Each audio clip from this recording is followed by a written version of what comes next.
Bonjour les amis, fans de l'Olympique Lyonnais, bienvenue dans cette vidéo débrief des conférences de presse de Pierre Sage et de Tanner Tessmann, notre joueur américain, qui était là pour s'exprimer avant le match, le déplacement à Angers, et je pense que sur les plus de 30 minutes des deux conférences de presse, on a dû parler d'Angers pendant à peu près 15 secondes, donc vous voyez... Même les joueurs et le staff, on va dire, vont à Angers un peu les doigts de pied en éventail. J'espère que ça, ce n'est qu'une façade et que derrière, ça bosse. Parce que s'il y a bien 3 points qu'il ne faut pas laisser échapper, c'est bien ces points-là. Avant d'aller sur le débrief, on va regarder ma vidéo live. Je vous invite à aller donc dans l'onglet en direct de ma chaîne. Vous cliquez sur la vidéo et vous mettez... un petit pouce vers le haut. Vous êtes déjà 53 à l'avoir fait. N'hésitez pas, ce serait bien cool d'atteindre les 100 avant samedi. Tanner Tessmann est donc passé en premier dans cette conférence de presse. Alors je dois dire que il m'a fait une très très bonne impression.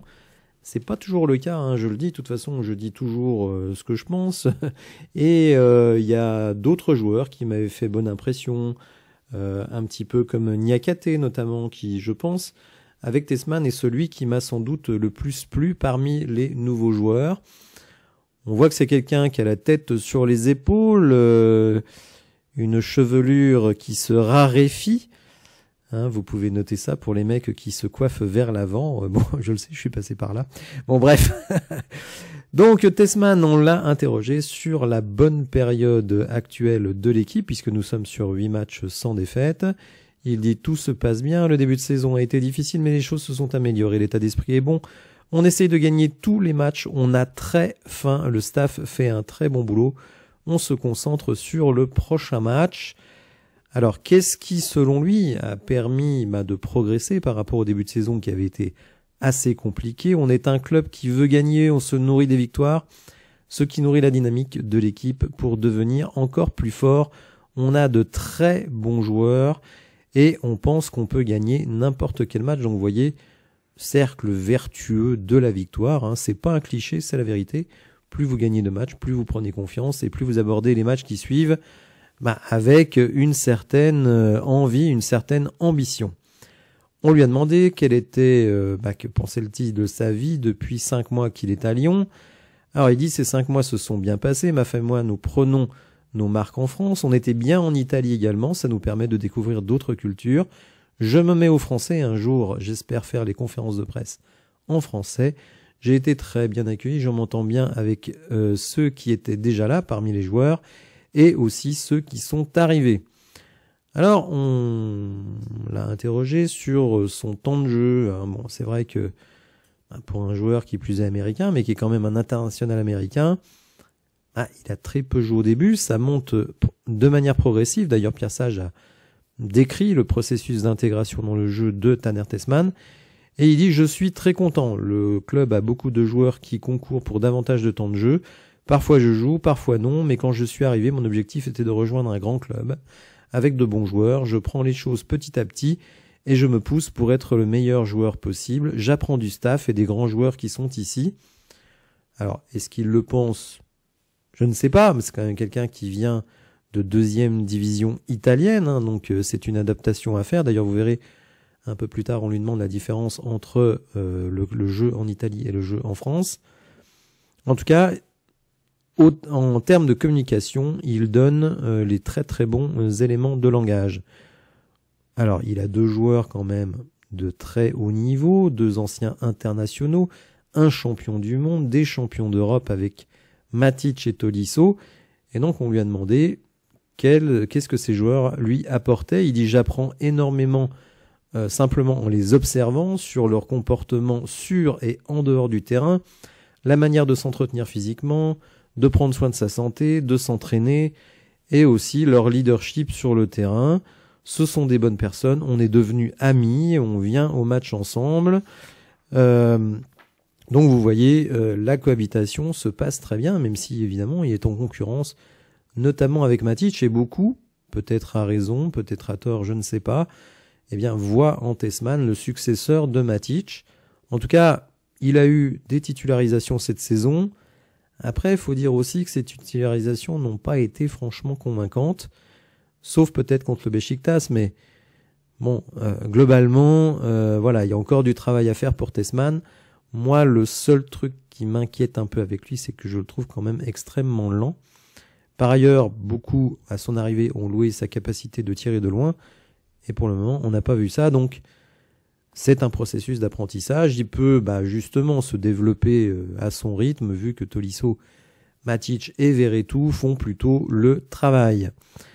Alors, on lui a dit, voilà, vous allez avoir 2 gros matchs la semaine prochaine. Vous voyez, même les questions des journalistes, en gros, on balaye d'un revers de main Angers, et on dit quand même la semaine prochaine, l'Eintracht Francfort, 2e du championnat de Bundesliga, et le Paris Saint-Germain, actuellement leader de la Ligue 1. Est-ce que vous projetez sur ces 2 matchs de la semaine prochaine? Alors, il dit non, pas du tout. On se concentre sur Angers. Il faut prendre des points au classement. Et ça, c'est vrai. Tout le monde nous dit, oui, mais on n'est qu'à 4 points de la 3e place. Bah oui, mais on fait beaucoup de matchs nuls récemment. Donc maintenant, il faut prendre des points, surtout face à des petites équipes. Et il dit, on verra le reste plus tard. On lui a demandé s'il avait un match référence. Alors justement, il dit, je me suis senti très bien lors du match contre Beşiktaş, mais nous n'avons pas eu la victoire. Je me sentais à l'aise sur le terrain. On a réalisé collectivement une performance solide avec beaucoup d'occasions de but, mais j'essaie de me développer à chaque match. Alors, on lui a demandé ce qu'il connaissait avant d'arriver chez nous du football français. Alors, il dit, je vais être honnête avec vous, je le suis un peu plus depuis que je suis en Europe, c'est plus simple avec les horaires et les diffusions à la télé. Je savais que la Ligue 1 avait de nombreux talents et que le PSG était l'équipe que tout le monde voulait battre. Depuis que je suis là, je constate que tout cela est vrai, il y a beaucoup de talent et l'équipe à battre, c'est le PSG. Le style de jeu est différent par rapport à l'Italie, avec beaucoup de joueurs rapides, techniques. On veut davantage marquer de buts, alors qu'en Italie, c'est plus défensif, on essaye de ne pas prendre de buts. Ce sont des approches différentes du jeu, mais c'est très bien pour moi d'évoluer dans des types de football différents. Donc là, vous voyez aussi quelqu'un qui se place quand même en position à la fois d'être ambitieux, mais aussi d'humilité. Il est là pour apprendre, pour progresser, et effectivement, je pense quand même qu'on fonde des espoirs en lui, même si c'est pas un joueur qui a été acheté très cher. On lui a demandé de dire ce qu'il pensait d'Alexandre Lacazette. C'est toujours un petit peu délicat quand même d'interroger un joueur sur ses propres coéquipiers. Alors il dit, j'ai eu le privilège de jouer contre lui au JO. Jouer contre lui, c'est beaucoup plus dur que de jouer avec lui, donc je suis content d'être dans la même équipe que lui maintenant. Il a une grande force mentale, il a débuté la saison difficilement, mais maintenant il rebondit. Il est toujours positif et apporte des bonnes vibes dans le vestiaire et aux entraînements. C'est impressionnant car quand tu as cette pression de marquer et que tu es en difficulté, rester positif malgré tout, ça dénote une grande force mentale.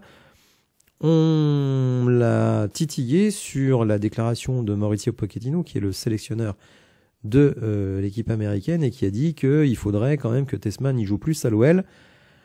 Alors, on lui a demandé s'il en a discuté avec Pochettino. Alors, il dit oui, je veux effectivement m'imposer en équipe nationale. Pochettino a dit ce qu'il a dit, mais je suis content de l'équipe qu'on a. Bon, il n'a pas voulu se clasher avec Pochettino et dire c'est vrai qu'il faudrait que je joue plus à Lyon. On a un gros projet devant nous, puisque je rappelle, les États-Unis organisent la Coupe du Monde 2026. Le prochain rassemblement avec l'équipe nationale sera en mars, donc je me concentre sur nos matchs avec Lyon.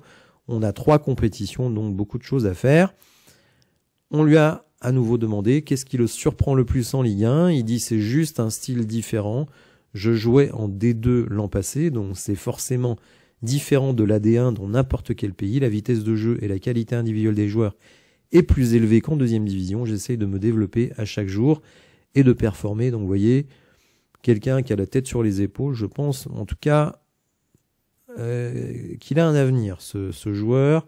En termes de leadership, on voit que c'est quelqu'un qui vraiment est très, très structuré. Donc écoutez, sans doute un des bons recrutements de cet été, même si, très sincèrement, je reste réservé quand même, notamment à cause de ce problème de lenteur, parce que je vois pas comment il peut améliorer ça. Si à 23 ans, vous avez une charrette, à mon avis, ça ne peut que s'aggraver avec le temps.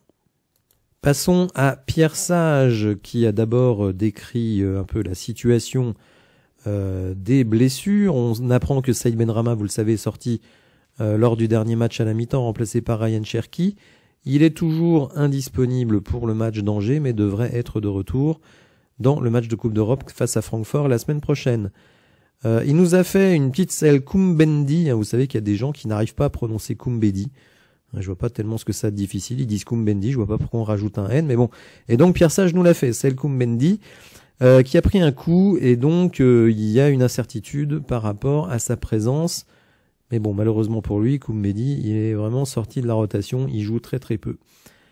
On lui a fait remarquer que l'OL est hyper performant à l'extérieur, puisque cette saison, une seule défaite, alors une claque encaissée à Rennes.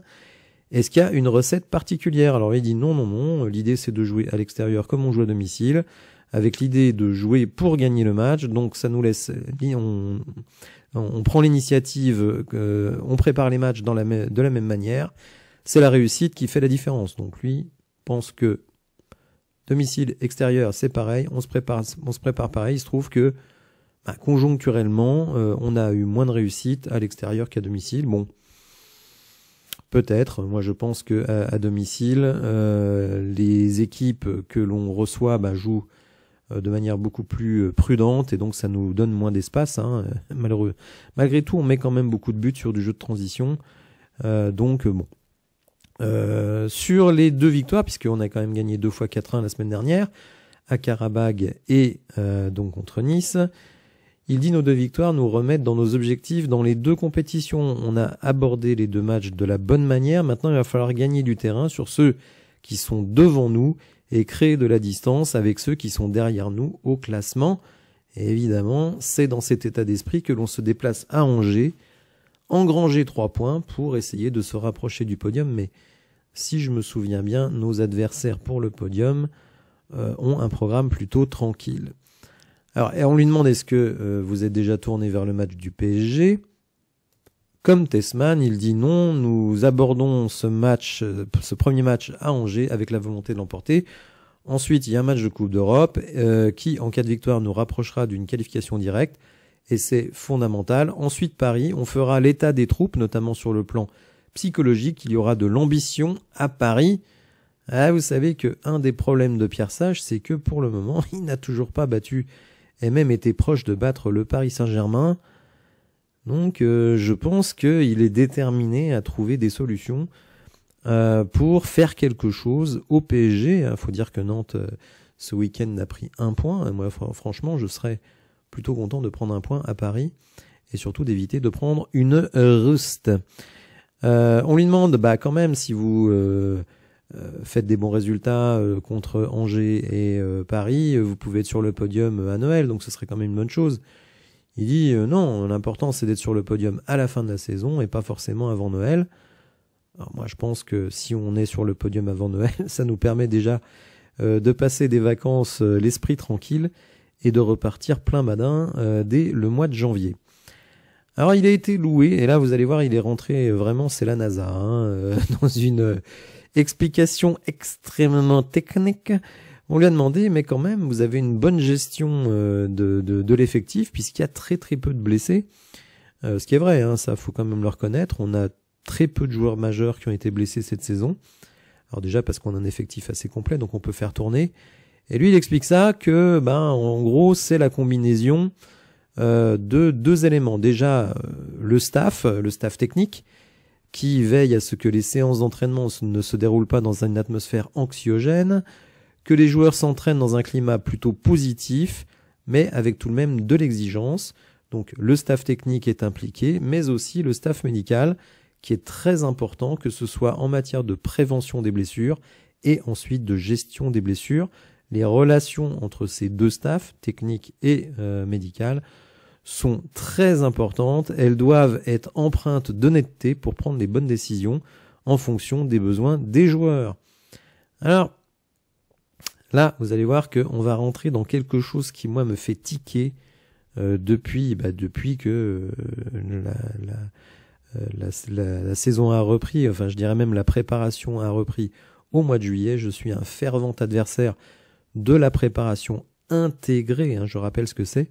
Préparation intégrée, vous ne faites pas de foncier spécifique, vous mettez de l'intensité dans les séances d'entraînement qui sont censées vous donner du foncier pour toute la saison.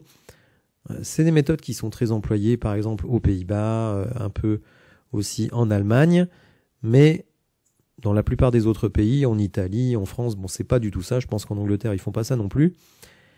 Et donc, moi, je n'arrête pas de me plaindre, qu'on n'est pas capable de faire des matchs pleins. Je vous mets au défi, les amis, vous qui m'écoutez, à me trouver un match plein cette saison, c'est-à-dire où on est bon et présent du début jusqu'à la fin.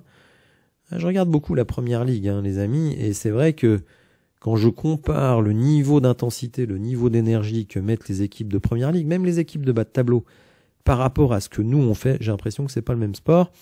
Donc ça, c'est vrai que c'est quelque chose qui m'énerve. Alors, comme je le notais lors du dernier match, on a quand même aligné une équipe avec une moyenne d'âge de 30 ans. Je pense que, alors j'ai pas la stat, mais je pense que cette saison, on est sans doute l'équipe la plus âgée de Ligue 1. Donc forcément, je fais un lien de cause à effet. Et donc, il nous explique que, outre la symbiose, si l'on peut dire, entre les staffs techniques et le staff médical, il y a des méthodes d'entraînement qui visent à limiter les risques pour les joueurs, tout en maintenant l'intensité nécessaire. On marche sur un fil au départ, puis avec les habitudes, les joueurs rentrent dans un système qu'ils maîtrisent et que leur corps maîtrise. Il explique, on dose les choses en termes de qualité, d'intensité, mais avec peut-être moins de volume que beaucoup de nos adversaires. La qualité sur de l'intensité de match, c'est ce qui fait progresser les joueurs, et il ajoute, selon moi. Il sait que cette façon de procéder n'est pas partagée par tout le monde. Et moi, ce que je constate, c'est que c'est vrai, cette saison, on a été capable, sur des périodes relativement courtes, de mettre de l'intensité, de mettre du pressing, de faire du contre-pressing, mais on n'arrive pas, attention, personne n'est capable de faire du pressing de la première à la dernière minute, mais nous, on fait ça 10-15 minutes, ça redescend, on refait ça 10-15 minutes, ça redescend, et puis en deuxième mi-temps, il n'y a plus de gaz, on est obligé de rentrer les remplaçants pour que ça reparte. Donc, selon moi, mais ça ce n'est que mon avis, moi qui ne suis pas préparateur physique, mais bon, j'essaie quand même d'observer ce qui se passe, et je pense que c'est une méthode qui n'est pas bonne, et qui à mon avis n'est pas forcément adaptée aux joueurs qui jouent le plus dans notre équipe. On a des joueurs âgés, alors moi aussi, pressing, ça me plaît, le contre-pressing, ça me plaît, le fait d'être protagoniste, ça me plaît, mais si vous êtes rincé à la mi-temps, ça me plaît déjà moins. Donc, vous voyez, là, je trouve qu'il y a un équilibre qui, pour moi, mais là aussi, ce n'est que mon avis, n'est pas totalement rempli. Alors, il le dit aussi, on utilise les data pour, je dirais, programmer ces séances, pour essayer d'obtenir le maximum d'intensité sur des durées plus réduites que ce que peuvent faire les autres clubs. Bon, je sais pas, moi je suis pas convaincu par cette méthode. Je trouve que on a beaucoup trop de moments dans les matchs qui sont hyper plan-plan. Alors récemment, ça nous a suffi à gagner des matchs, mais on voit que par exemple à Reims, on fait une première mi-temps exceptionnelle et puis après, il y a plus d'essence dans le moteur. Ça, c'est un fait. À Lille, c'est l'inverse. On commence vraiment en chaise roulante et puis on finit à fond la caisse. Donc, moi, j'aimerais bien qu'on voit un Olympique Lyonnais qui soit capable, surtout dans un contexte de 5 changements, on va dire d'avoir 80% du match où on est vraiment hyper protagoniste. Et pour le moment, ce n'est pas le cas. Donc, je suis un peu frustré de ce côté-là. Alors, Hugo Guimet lui a posé la question. En termes de data, on remarque que sur un certain nombre de points, vous êtes très proche de Paris et Monaco. Est-ce que vous pensez pas que l'OL est dans un déficit de points à l'heure actuelle? Alors lui, il dit non, parce que bon, il y a des matchs qu'on a gagnés, qu'on n'aurait pas dû forcément gagner. Il y en a d'autres où on n'a pas gagné, on aurait dû gagner. Donc bon, tout ça, ça s'équilibre. Donc lui, il ne pense pas qu'on soit dans un déficit de points. Et là, pour le coup, je suis assez d'accord avec lui. Il faudrait voir d'ailleurs les expected points. C'est une stat qui existe. J'avoue, je l'ai pas sous la main. Mais je suis pas certain qu'on soit très désavantagé sur ce point-là. Alors, il a été ensuite interrogé. Alors, il y a beaucoup de choses à dire, hein, je suis désolé, c'est long, mais bon. Sur justement cet effectif qui est pléthorique. Alors, Pierre Sage dit le club a mis un certain turnover en conservant un effectif important, même si je pense que cet effectif est beaucoup trop important. Le journaliste qui a posé la question a dit vous avez utilisé 18 joueurs sur les 2 derniers matchs. Alors, il dit justement, si on utilise 18 joueurs, ça veut dire qu'il y en a encore beaucoup qui ne jouent pas. Il y a des effets négatifs à cela qu'il faut gérer. Alors, vous allez voir que là, bon, il n'a pas été, enfin en tout cas pour moi, il n'a pas été très convaincant. Il dit il faut donner des perspectives aux joueurs. Si ce n'est en termes de temps de jeu, ce doit être en termes de progression, de se respecter en tant que joueur. Ce pourquoi les joueurs, en tant que joueurs professionnels, ce pourquoi les joueurs sont payés. En gros, il dit, ouais, bon d'accord, tu vas pas jouer ce week-end, mais il faut quand même que tu te donnes à fond cette semaine parce que ça te fera progresser. Bon, moi j'aurais tendance à dire, bon, vous allez pas convaincre beaucoup de joueurs avec ça. Eux, ils ont envie de jouer. Par contre, si vous leur dites, bah ouais, mais t'es quand même payé, donc tu la fermes et tu fais ce qu'on te demande, ça c'est quand même la réalité. On a voulu qu'il précise un petit peu ce qui se passait avec Zaha et Orban. Bon, il s'est un peu échappé, mais il nous dit quand même un truc. Il dit, je parle très peu avec les joueurs. Je préfère agir et que ces actes soient stables. Il n'y a pas de thérapie pour qu'ils comprennent à quoi s'en tenir. En gros, Zaha et Orban, vous ne jouez pas, je ne vais pas vous expliquer pourquoi vous jouez pas, mais comme vous ne jouez jamais, c'est que ce que vous faites n'est pas bon. Bon, je pense que parfois, il faudrait peut-être être un petit peu plus explicite. Donc ça, c'était un peu le versant pas très agréable pour Pierre Sage de devoir s'expliquer sur ces sujets-là. Mais vous allez voir qu'après, il a retrouvé le sourire, le soleil dans ses yeux, puisqu'on l'a branché sur Magic Fofana, vraiment. Vous voulez mettre Pierre Sage de bonne humeur, vous voulez lui faire plaisir, vous voulez réchauffer son cœur, vous le branchez sur Malik Fofana. Et tout de suite, ça y est, c'est parti. Et il dit, il a beaucoup de qualités, un large éventail de réponses sur le terrain. C'est un très jeune joueur, né en 2005, mais il joue, il s'impose.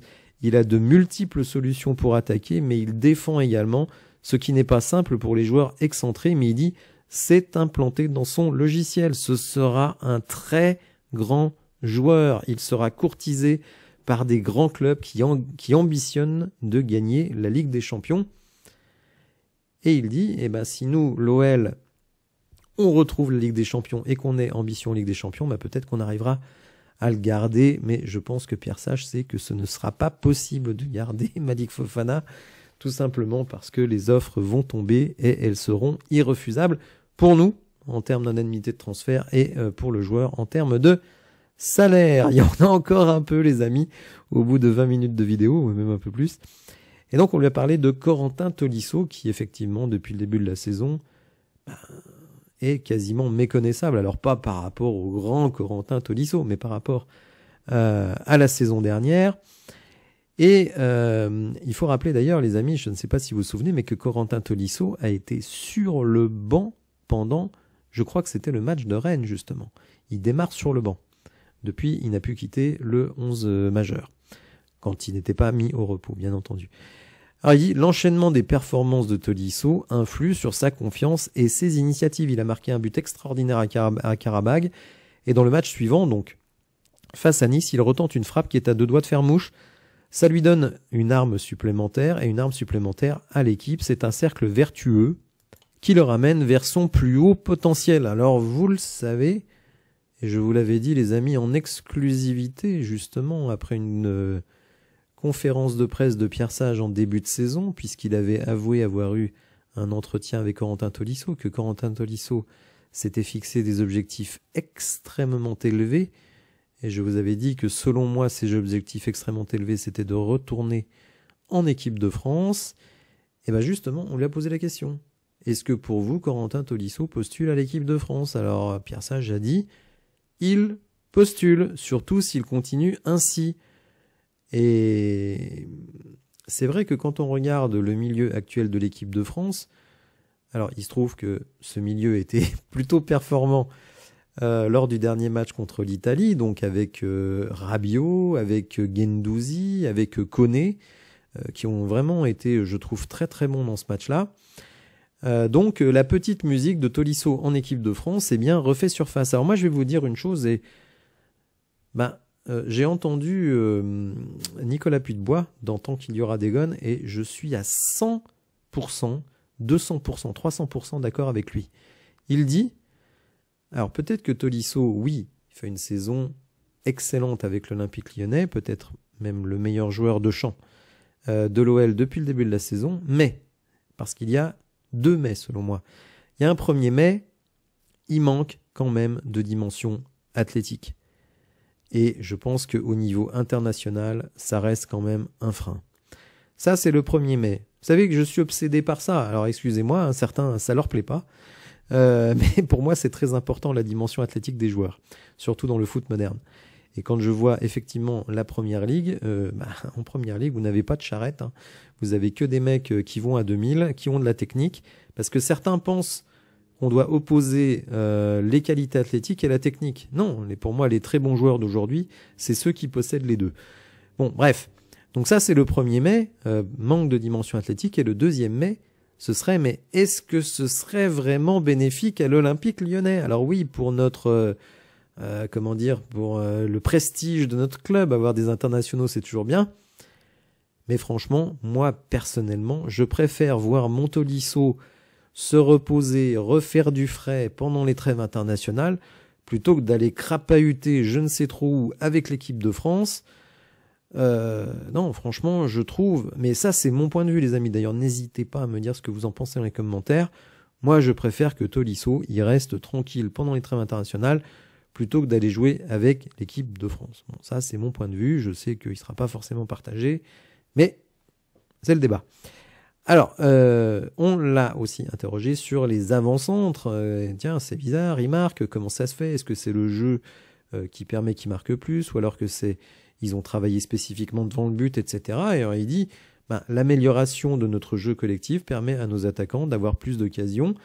Les deux, finalement, se poussent vers le haut. Quand l'un met un doublé, l'autre met un triplé, ce que l'autre met un doublé derrière. Donc, évidemment, tout ça, c'est très positif. Il dit qu'ils ont été un peu pointés du doigt, mais nous, on savait que cette période de disette prendrait fin. Mais attention, évidemment, ça doit durer. Les joueurs ont la volonté de briller sur toutes les compétitions. Alors là, c'est plus global, hein, c'est pas que Lacazette et Mikotadze. Pardonnez-moi pour cette transition, pas vraiment très bonne. Voilà, il dit on a un groupe qui est très motivé, qui est en course dans toutes les compétitions et qui veut briller dans ces compétitions. On l'a branché évidemment sur le mercato.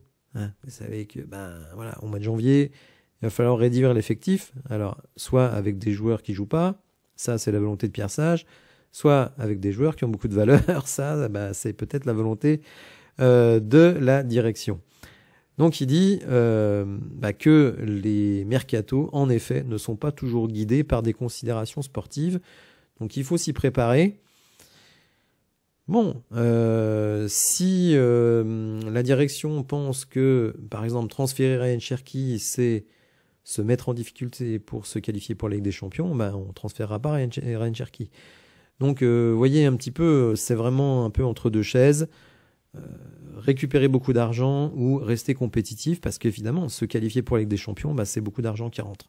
Enfin, après, je dirais, 35 minutes de